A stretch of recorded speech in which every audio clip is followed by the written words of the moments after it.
To mai sauraro barkanka da zuwa sannunka da jimirin sake kasancewa da mu a cikin wannan tasha tamu mai albarka. Mai sauraro ka gyara zama domin jin wannan cikakken shirin namu wanda muka zo maka da shi. Amma dan Allah muna roƙonka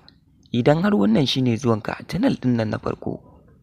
muna roƙonka da ka danna mana alamar subscribe sannan kuma ka danna mana alamar ƙararrawa ta yadda za ka dinga samun sababbin shirye-shiryenmu kai tsaye da zarar mun ɗora. Mun gode, mun gode. Hukumar 'yan sanda ta gurfanar da Jamila a gaban kotu wanda kotu za ta yanke mata hukunci mai tsananin gaske a kan laifin da ta aikata, wanda har hakan ne ya sa a cikin laifuffukan da Jamila ta aikata har da ƙoƙarin kisan kai a cikinsa, wanda har hakan ne kotu ta yankewa Jamila hukunci cikin ƙanƙanin lokaci, wanda an tambaye ta ta yi da na sani, ta fito tana kuka tana kiran iƙirarin da kotu ta yi mata sassauci a cikin irin hukuncin da ta yanke mata. Ta yi nadama a kan laifuffukan da ta aikata, kotu ta yi mata sassauci, wanda har hakan ne kotu ta aika Maryam gidan gyaran hali har na tsawon shekara 2,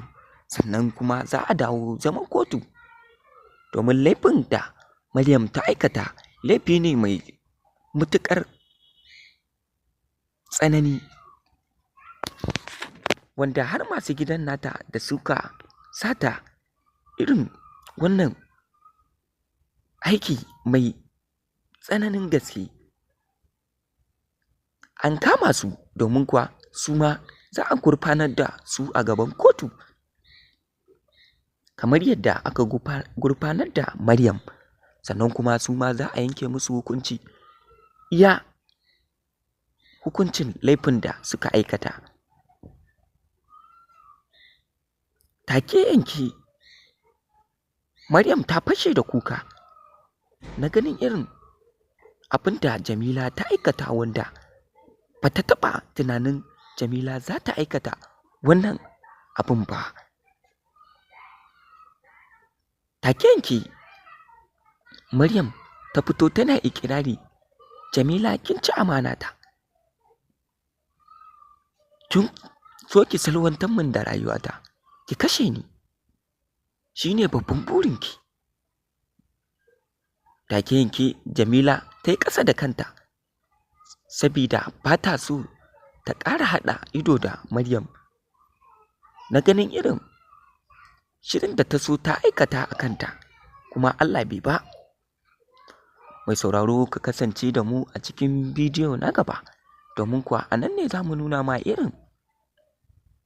halin da Jamila ta shiga a yanzu haka. Amma don Allah muna roƙonka idan har